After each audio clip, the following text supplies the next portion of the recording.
We already Even did. if it's two together, we push them together on editor, so it's not a big deal. Okay, we got mics all the way around. Were these hot? Only two of those can work, the third one won't work. It'll only do three at a time. He's got one, and this is the other one. Yeah, just turn one more on, we'll save the batteries. Is this, how do I tell this is on? It's a, There's a little light. Green light at the top, but this thing covers it up.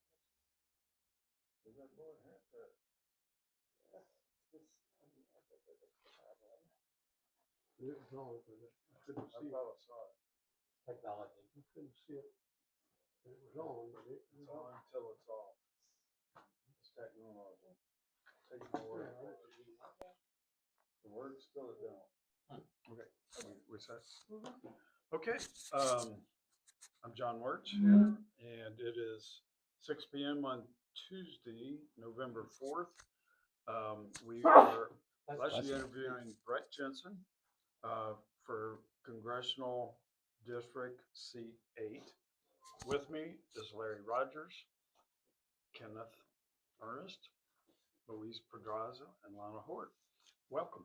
Thank you. So as we just discussed, if you like, take up to 5 minutes and tell us a little bit about yourself, why you run for this office, and basically then we'll get into the Q&A. I'll do a timer here that I'll start it with the 5 minutes. I don't know if you can see it here, but it's right up here, and then we'll go from there. Okay, if you like, go ahead, start. Well, the floor is yours. Thank you very much to the Montgomery County Tea Party. I'm grateful for all the work that you all have put in.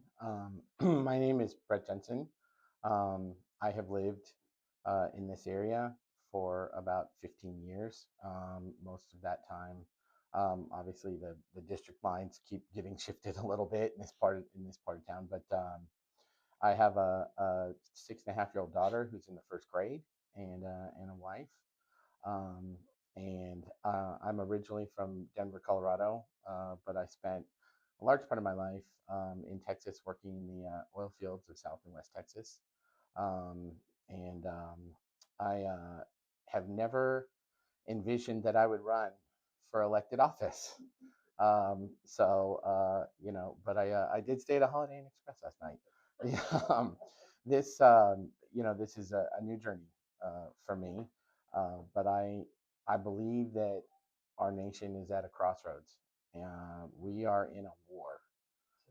It's a spiritual war as much as anything, and I've been very successful. I've had a long career in business, energy, real estate, software, and finance, and I'm blessed. And This is an opportunity for me to serve. And the one thing, I've been a supporter of President Trump since the beginning. As they call us, escalator guys. I was kind of with him in the beginning, and one of the things that I really is appealing is Donald Trump's, brings to the table perspective of a businessman, of an outsider. Um, you know, I There are enough career politicians in Congress, in my opinion. Um, this is not a resume builder for me. It's a resume subtractor. This is not something that I am going to make any money on. I am going to lose money. I'm funding my campaign.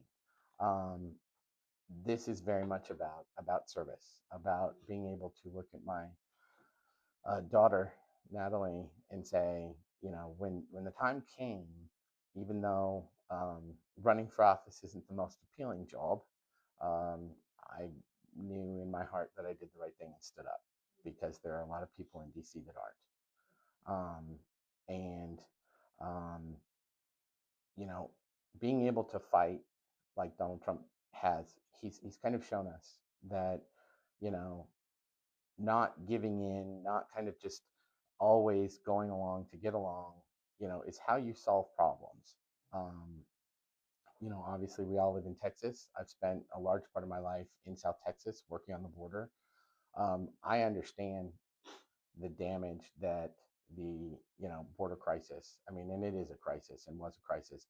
And one of the things that really stuck with me is the constant battle of, well, we can't do anything, we need legislation, we can't. But when you're not used to being in government, when you're used to solving problems in the private sector, you can. And we did in a very short period of time. And that's the kind of mentality I want to bring to Congress, a place not known for that kind of thinking, which is why when this opportunity came up, I won't say that I jumped at the chance. It definitely was a bit, as I mentioned, a bit of a calling, and there was some praying involved and some speaking with family, because we all know what it means to run for office these days, and what it puts you through in your family. But we can do some real good. Um, I plan on coming home after a couple of terms or a few terms. I do not want a career in government. I do not want a career certainly in Congress.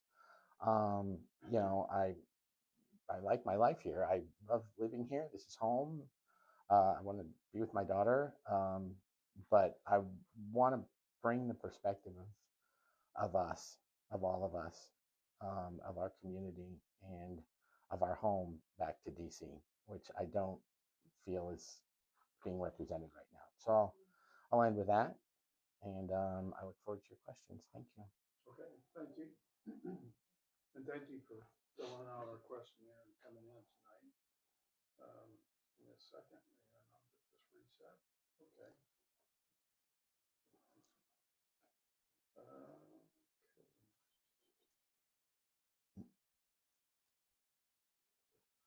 What what business are you in right now? So right now, I run what you might think of as kind of a family office. Investments. I have some real estate development. Um, I am not super active in any of those businesses right now. I spend a lot of time doing philanthropy work and volunteer work right now. Do a lot of work with vets who have PTSD. I work with Governor Perry, former Governor Perry, on a charity called Americans for Ibogaine, exploring new ways to treat PTSD. Um, so I guess I would say maybe I'm unemployed right now. I'm looking for a job. So So are you ex-military? I am not ex-military. Okay. But you live in Harris County right now? So I have property inside Texas 8, and some land. I currently live in Creekside Park, which is where I've lived for the last 13 years or so. Prior to that, I lived in Sterling Ridge. Oh, okay. I lived inside of District 8 for as long as Kevin Brady represented it, until they changed the district lines. And I could walk to the line. I live at the intersection basically of three congressional districts, 238 and 8. So. Okay. All right. Thanks for that, Lon. I noticed that you said you've been with the Trump administration from the beginning, like one of the escalator guys. Yeah. So from your perspective, what do you feel is different about everything that he has done, and why is that part of why you're on board? So How is he different from everybody else, and how will you be different? So I think one thing that I think is worth noting with Trump is there's been an evolution. Trump Part 2, 47 Trump is very different than Trump 45. Um, and I mean that in a good way. Um, you know, we we were all lost in the wilderness after the events of 2020, and I think we all know what happened, what really happened. And I think we were all taken aback at how our government turned on us. And I bring that up to say that there's a focus and a resolve in Trump 47 that I think to some degree was missing. As much as I was an escalator guy, and we made a lot of progress in 45. His first administration was built on a lot of insiders. It was very much you know, bring people from what we might out here think of as the swamp together, but they're kind of on our side. And I think what we came to understand, at least from my perspective, is that they weren't reliable. They didn't really want to change the system, and the system needs changing. We have problems as a country. We are the greatest country in the world, and but that doesn't mean there aren't some things that need fixing right now. And that's where I would say the effectiveness of Trump 47 is really exciting to watch. And I believe that if we had better a better makeup in Congress, we would be even more effective at moving the ball forward towards kind of solving some of our structural and intractable problems. So as a freshman, how are you gonna do that? Well, obviously, I think everybody when they run for Congress probably has a bit of an um, they think they're going to get more done than they are. That being said, Congress is very much a team sport, and if you spend a lot of time making deals out in the real world, which is something also that Trump was very effective at, you can get people to see different perspectives. And I think some of the progress that's been made on foreign policy in very short order, I mean, getting parties that said they would never sit down and talk to each other to have a conversation. I think having that kind of perspective where you've spent time doing deals, spent a lot of time, kind of living a landman's life when you've sat and had a lot of meals and various different kinds of people's homes, as the oil business will take you. um, you learn how to relate to people and how to discuss with people, and maybe get them to see things from a different perspective. Okay. All right, Liz? So one of my issues is election integrity. So if we solve the election integrity issues, a lot of our other issues are secondary, so. And I see you responded about what are the susceptible areas, mail-in ballots, hacking voting machines, illegal immigration, and illegal voting in general.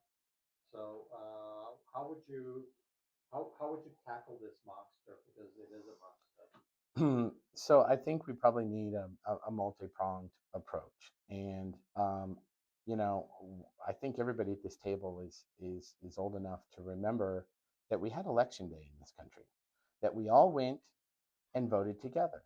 And I think that's from an election integrity standpoint, it makes a big difference. If we look at how other nations, including nations, when the United States held the first election in Iraq after the fall of Saddam Hussein, they held it on one day. This is a nation that didn't have significant infrastructure and power. I'm sure we all remember. And they had indelible ink, and everybody went in, put their finger in, got purple on their fingers, and we had a result in Iraq that evening. So if we are capable as a society to hold an election in a nation without power and roads in Iraq, and the same things would happen in Afghanistan, there is absolutely no reason that we live in a world where the state of California can count ballots for 3 months. It's absurd. I'm sorry. It is. And to sit and act like that's normal in 2025 is part of the problem. To in part answer your question, beyond same day voting, or beyond having an election day and having a unified election process, is an understanding that we start by having an honest conversation that there is a problem and that certain states are working very hard to game the system. From a legislative standpoint, as a member of Congress, one of the first things that I would like to see is national voter ID. This is not a Republican, Democrat, conservative, liberal issue. Many socialist countries in Europe have voter ID. This just should not be something that is, controversial, in my opinion. Agreed. We have to have voter ID to buy Sudafed. I think Yes. it's very reasonable that we should have to have, And we have to have ID to buy Sudafed. and I'm sorry, the same people that are constantly saying, well, how could I possibly get an ID, all managed to sign up for food stamps. They all managed to sign up for government benefits. So take your same ID from that has your picture on it, and let's use that to vote. All right, Shannon? So just a quick question, then I'll get to my main one. Have you ever been to a recent convention, a senatorial convention, or the Texas Republican State Convention? I have not in Texas. I grew up in Colorado originally, Okay. I was a delegate to the state convention a few times in high school and in my youth. Okay. Main question I want to get to. So I'm a kind of a deficit guy. So we're $38 trillion in debt right now, and counting. By the time you finish that sentence, It's 39. Yeah. So and the current budget is about $1.78 trillion deficit in the annual budget. Currently, 23% of our budget goes to Social Security, 14% to Medicare, 14% to healthcare. That's 51% of the budget. The next line item is 14% just on the interest. So we're at basically 65% of the budget. Where are we cutting? I did see and applaud you for getting rid of the Department of Education. I mean, that's a start. Do you have any ideas on? It's not a meaningful start if we're talking about deficit reduction. Right. So, to be perfectly honest, I think we need to have a more serious national conversation about entitlement reform. I would point to the Social Security Act, which when it was passed under Franklin Roosevelt, the retirement age at 65, the average life expectancy across the country was 62. So the idea that the government owes everybody this defined benefit pension that lasts in perpetuity, as our life expectancy goes up. I mean, it's a bit of an absurd concept. Like, so as life expectancy reaches 120, everybody retires at middle age, and we're supposed to have an unlimited amount of money. I understand that is not a conversation that is fun or popular, and this is a little bit for me where, okay, if I'm going back there, I don't need to be begging for my lunch. I'm not trying to move up to some other job. I want to have a real conversation, because at the end of the day, America's greatness, if we're going to make America great again, started with its solvency. Starts with an economy that functions. And what very few people understand, because of the sophisticated nature of how we handle government debt in this country, is it's not even going to foreign countries anymore. It's washed the Federal Reserve into the banking system, as we have now financialized everything, and we did it kind of under the umbrella of too big to fail. It's really a primary driver of inflation, and it's not well understood. And this is part of why we need to have people in Congress who have actually, spent time buying raw materials and paying salaries, because if we don't get serious about it, as you point out, the majority of the budget is fixed. So cut the Department of Education, privatize air traffic control. Those are all noble goals, but they are not serious attempts at deficit reduction. They just aren't. And you can cut the Defense Department all you want, the way the other side says. That won't get you there. So at the end of the day, if we're not going to talk about entitlement reform, we should give up on any conversation about deficit reduction, because that's where the deficit is. And once you do that, and I think I put this in my answer, then we can actually start addressing debt by growing our way out of it. But you can't, if the government is borrowing all the money, there isn't any money for private enterprise to go grow the economy, because the people that are starting small businesses can't get the loans. Everybody's mortgages are too high, so young people can't form families. And the way you build wealth is by buying a home, forming a family, and then you can borrow against that home to do other things. This is how free market capitalism has built the greatness of America to this point, and we're destroying it from the inside. And the fact that nobody will talk about it is just frightening. Right, Larry? On our questionnaire, one of the questions was, do you support or oppose federal government making immunizations mandatory? And you said you oppose.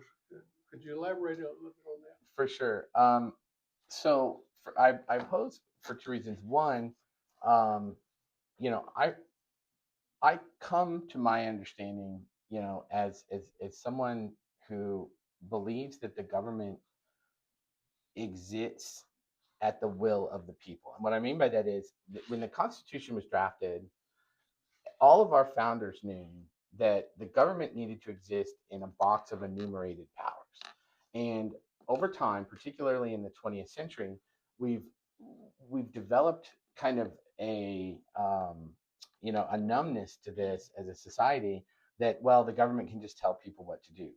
You know, the government can only do the things that we tell it that it can do. It's literally a contract.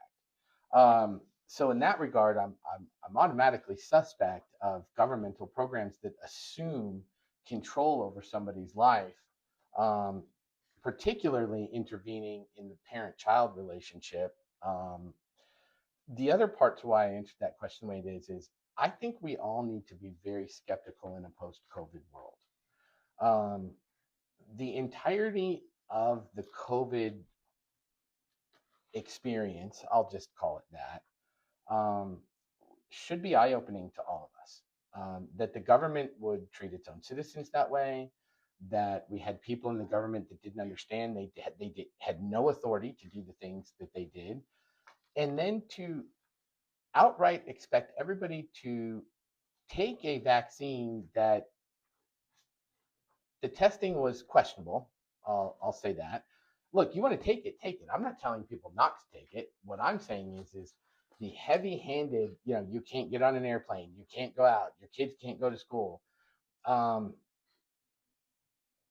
showed us that we should be highly skeptical. And we've had several years now where we've seen that, hey, there are some unintended side effects of this vaccine. And so for those reasons, you know, I have real concerns about government mandates on these types of issues. There also clearly are issues from the vaccine program that's already in place that I think I get nervous anytime somebody says, don't ask the question. They all hate Robert F. Kennedy Jr. and they say, well, we can't ask the question. Well, why can't we ask the question? If we're pursuing science, if we're pursuing, what is true and what isn't true, then let's ask the question. And if we're wrong, then we're wrong. But these things become dogma. You can't question climate science. You can't question transgenderism. Well, why not? But in the meantime, there's not even a basic understanding of economics. I mean, you spend too much money, you inflate the currency. I mean, it's a little bit of a bizarre world. And I guess that's why it's so frustrating to us on the outside. Like, how can nobody see this in DC? That's it. You say you're from Denver. Yes, sir. Right. How long you been in Texas? I have lived in the Woodlands since 2009. Yeah, I lived briefly for a period in Cyprus, but 2009 Okay. is when I became a full-time resident, like, of Texas. Okay, and have you run for any other offices? Anything, school board? I've never run for any public elected office. I'm a bit of a glutton for punishment. I served on my HOA board for a number of years.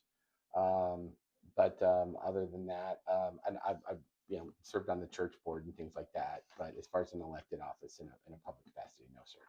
So in the questionnaire, page 1, second question, it asked if you are familiar with or actually abide by the RPT platform, which is the Republican Party of Texas. And you had indicated you're a candidate for federal office, specifically CD8, but are you familiar with the RPT platform? So the platform, and perhaps I answered that question correctly because I thought the question was about the Tea Party platform. No, you said you support the RPT platform. Yeah, because the platform that to federal office. So the platform that I looked up when answering that was the Tea Party platform. So I potentially looked at the not being a politician in a lot of platforms.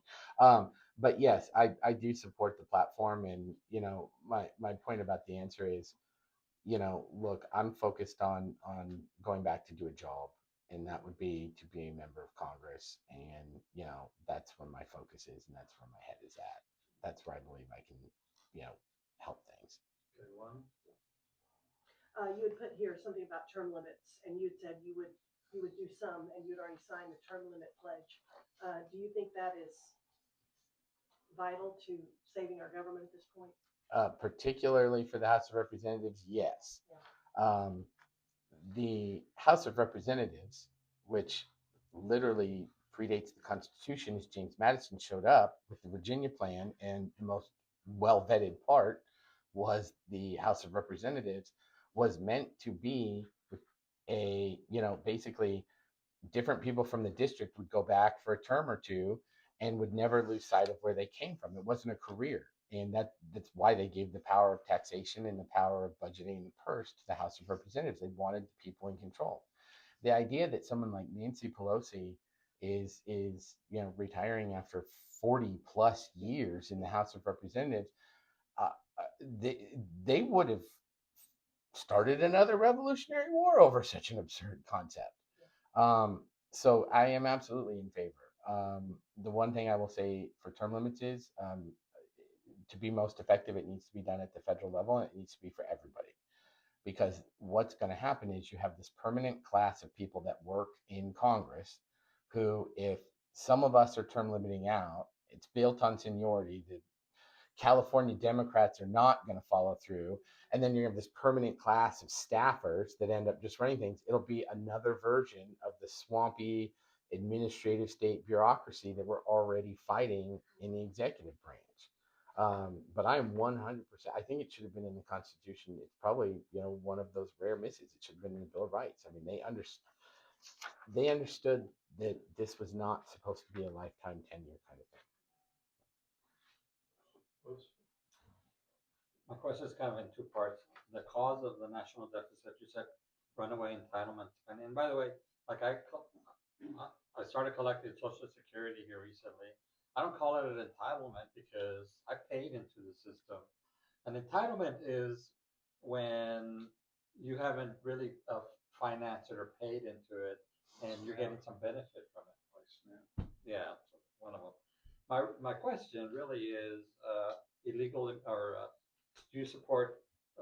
Please explain why you do or do not support the government providing financial benefits to non-citizens. And you said we shouldn't provide any to non-citizens. I agree with that. But how would you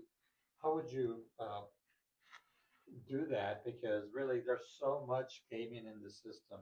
I personally know several people that game the system. Okay, but I guess I could report them, but I'm not sure I could do that. I mean, Yeah. I'm not sure that I have the ability to get all the data. So it's a complex model. Okay, Doge started it, but I guess my question is, how would you really move the ball forward on that? So I think the first thing is we have to recognize what you already have. This is somewhat of a complex problem, and it's made even more complex by the layers of entitlement spending that we have that occur at both the federal and the state level, because a lot of it is done by block grants to the state.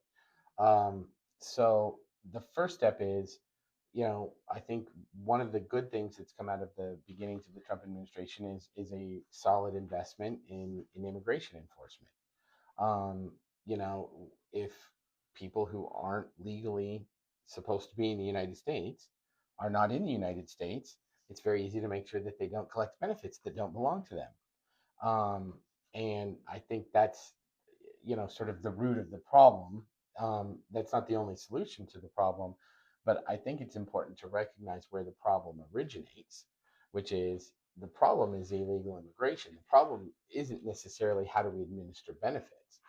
That being said, for the states, you've got states that actively encourage lawlessness from illegal immigration, and Congress and the president are going to have to continue and get stronger about withholding funds from states, and there may be some court fights. There are legal ways to do it, and the one thing I will say about the Trump administration is they've been good about that. You want to go allow protesters to attack ICE facilities, let's have a conversation about your transportation funding. It's hard for me to say that being somebody that believes in local control, but in this instance, a primary duty of the government is to defend the borders of the country. So if we don't have a nation, then what have you really got? So this would be one area where I think the federal government needs to do that. I think that there's a mix of, you know, kind of carrot and stick approach with employers. Obviously, these people are making money somehow, and we should be honest about that. If we're not, I think too often we look at it and say, well, we can't expect employers to do this. Well, we expect employers to do a lot of things, and I'm not for more regulation, but if there's some sort of verify system that works better than e-verify, I don't think it's an undue burden to ask an employer, hey, a social security number that says 000000000, like, hey, run that through the database. I just don't think that that's a big ask. So real quick, what did you do in the oil field? You worked in the oil patch. What did you do? Yeah, so I was involved in both the upstream and the midstream aspects. I had a couple different E&P companies. I was in the service business, and we had transportation, pipeline, trucks, and barges. In the service business, had workover rigs, fishing rental, wireline services. For E&P, which is kind of where I learned the oil business. I mean, I learned every job. I've greased pump jacks. I know I set packers. I can handle split casing. I am fracking wells back before it became a word that everybody understood. You know, directional drilling, mud motors. You know, you you name it. We've done some. I have a CDL. Learn to handle crude oil, blend crude oil, twit card barges. And for you, a petty? A what? For you, petty? Petroleum engineer? Petroleum engineer? So I don't have a degree in it, but I learned it in the field, and I have my Society of Petroleum Engineers certificate. Well, completely unrelated to that, what's your view on, I'm a big 10th Amendment guy, so what's your view on the 10th Amendment and maybe some things that really need to be pushed back down to the states to get to Congress, to things that you think the federal government needs to get out of and push down to the states? So I want to make the 10th Amendment great again, truly. Federalism is part of what made this country so successful. And it's what differentiates us from other Western nations, particularly Europe. Um, you know, let's start with the Department of Education. We brought it up. This is a department that was founded at the end of the Carter administration. It started in 1979, and let's just take outcomes. Kids were smarter and education was cheaper before we started the Department of Education. So just as a starting point, let's get rid of the Department of Education. What is the purpose of the Department of Energy? I'm not talking about nuclear regulation. There are safety regulations, but you have these departments that are created, and then they stop serving a purpose, or technology makes them move, or whatever, and they just sit there and they grow, and then the people in the department have to go create rules to justify themselves, and then that creates further burdens on the economy. And I think the Department of Transportation is a department that really needs to be evaluated. 30 years ago, when Newt Gingrich became Speaker of the House and we had the contract with America, we were having serious conversations about privatizing air traffic control. If you want to get to a point where a government shutdown doesn't shut down our skies, most of the other countries in the world privatized air traffic control. They shouldn't be government workers. What does the government bring? I think there's almost a question we should ask with any of these departments, like you would in a corporation. You start at zero-based budgeting, and you say, what do we need to legally operate the country within the context of the Constitution, which is the contract? And so from there, you'd say, well, you don't need most of this.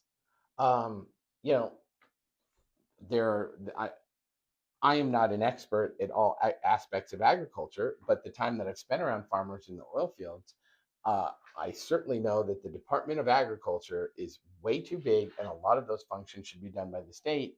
You have different geographic regions, different climates, um, you know, and basically all of these agencies also ultimately become part of the entitlement problem because they end up coming up with reasons to give people money that doesn't belong to them. I'm thinking of, all of these agriculture subsidies, and then immediately that's the point of the agency. And in order to really tackle the growth of the administrative state, some of them need to be shut down and some of it needs to be moved to the states. And exactly, what the right balance is it should just be outright chopped versus this is something we should delegate to the states. America functions best from the grassroots, from the ground up. So I'd say the federal government should stop. And if it's something that's needed on a state by state basis, the states can solve the problems themselves or localities within the states, right? The more you devolve government closer to the people, the better the government's going to be, in my opinion. Larry, I'd like to go back to the question I asked earlier. We were talking about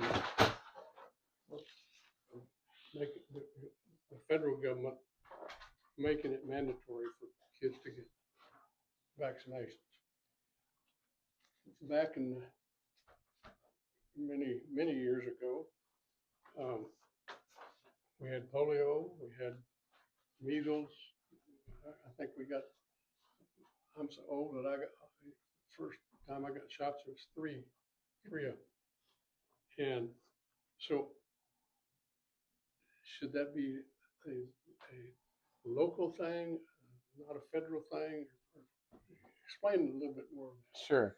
So I think part of the problem that we're facing now is you've had such an increase in technology. You've had such an increase in all of these biosciences. You've had a lot of politicization of that. You know, it's a very delicate balance because I don't want to be sitting here. I've got a small child. With many of these incredibly horrific diseases from the 19th century and from the early 20th century, we were able to eradicate through the effective use of vaccines at the time. Like polio, as you bring up polio, right? I mean, so they definitely, there is a public good. There is a vested interest. My concern at the moment is that the administrative state of the federal government in 2025 is to a point at which it's out of control. So when you have a system that's this out of control, my instinct is we need to be cutting its power back, not giving it more power. Now, does that mean that the right answer to this is that, a reckless parent should be able to, watch their kids suffer? No. And I understand that, when you take some of that government power away, you potentially open that door. I would simply say, there are ways it can be handled on a state by state basis. There's still issues regarding child welfare that are on the books. There are ways we can pursue this without giving these draconian powers to Health and Human Services that regularly get abused, by the way, just as an observer. I'm going to take your kid away if you don't give them the 14th COVID vaccine, or if they don't go to school, we're going to put your kids in foster care because they don't have enough COVID vaccine. Those are the kinds of issues that have come up in the modern era that were simply not there when the country was honestly more rational 40, 50, 60, 70 years ago. We have to approach the problem with the dynamics of the government as it operates today, and it's out of control.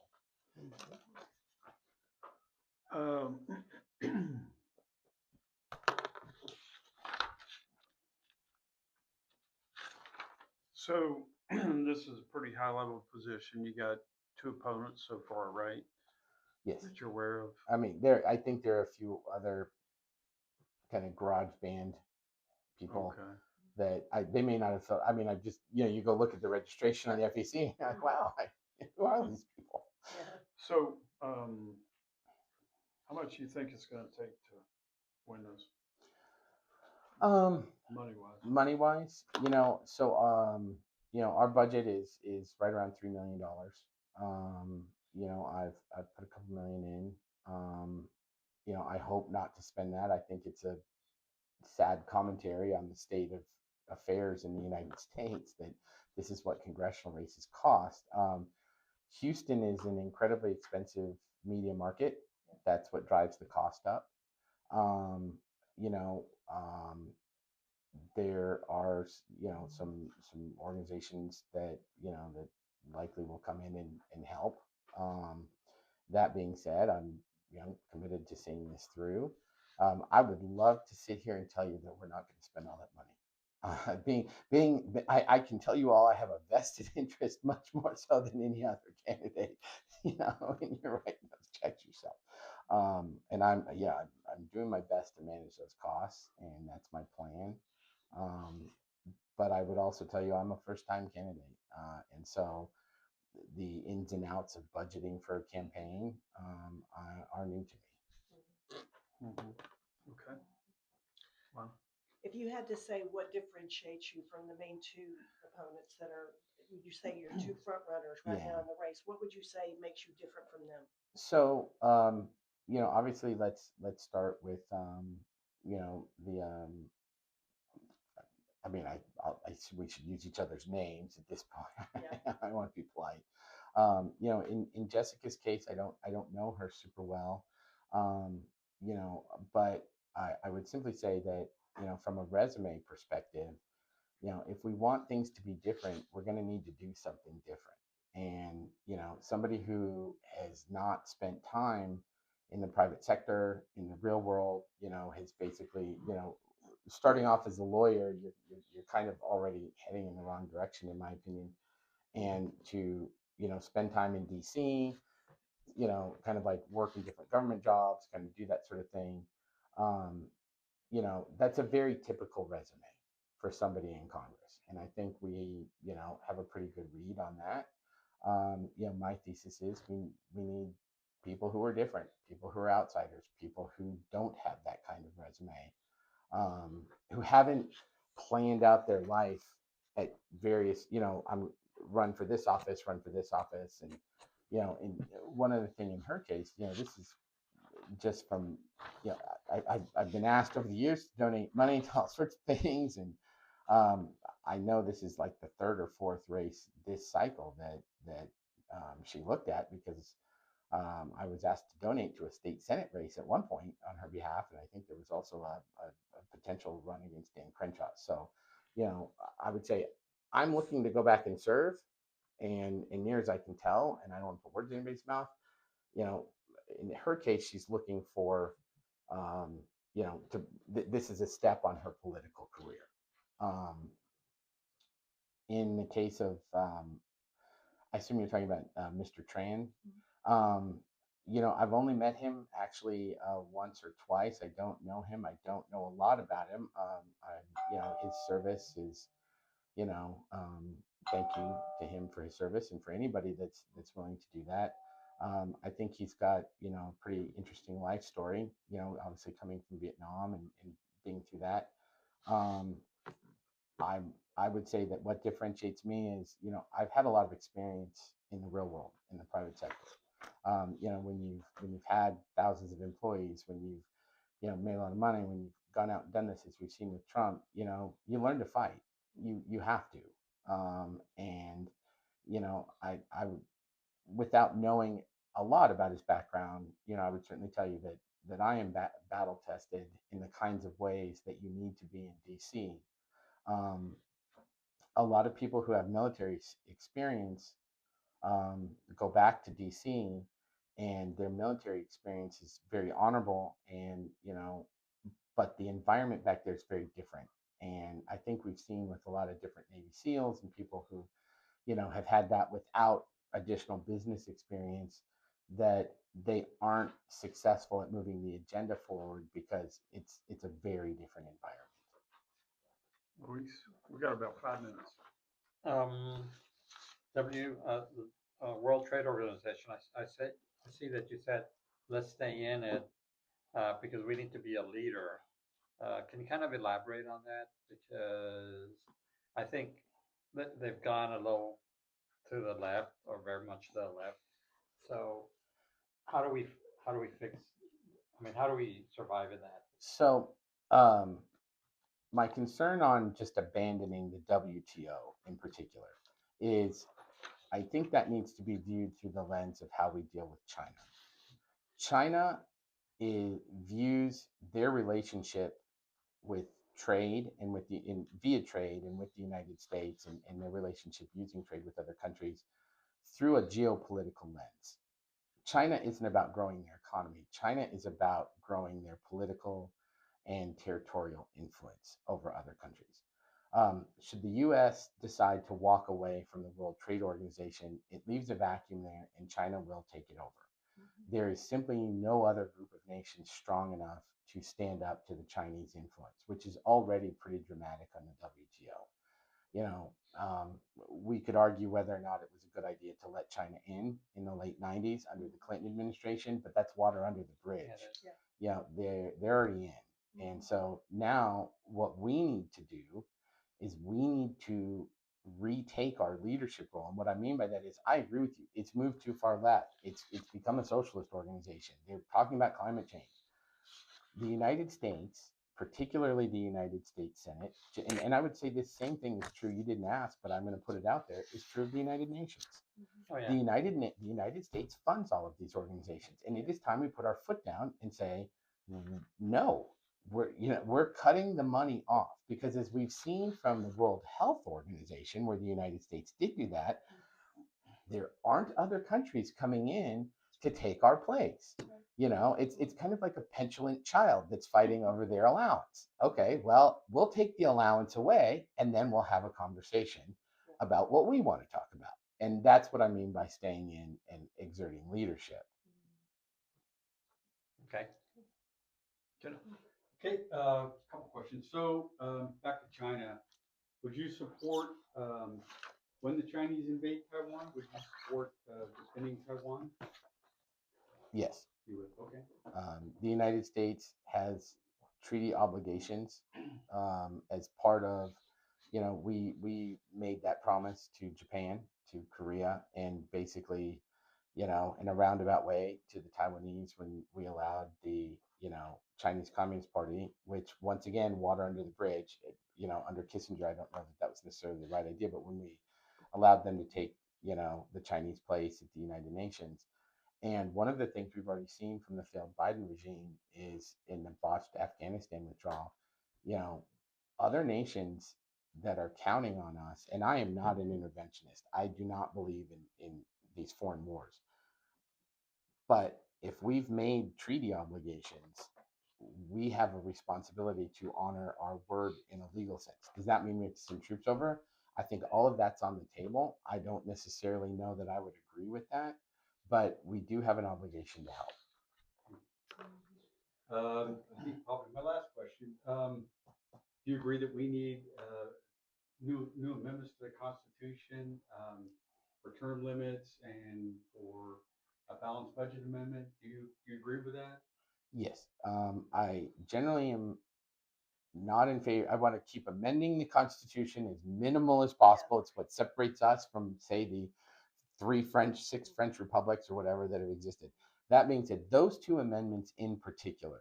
How would we do that? What would be your plan of how we would get that done? Well, amending the Constitution is a very straightforward, structured process.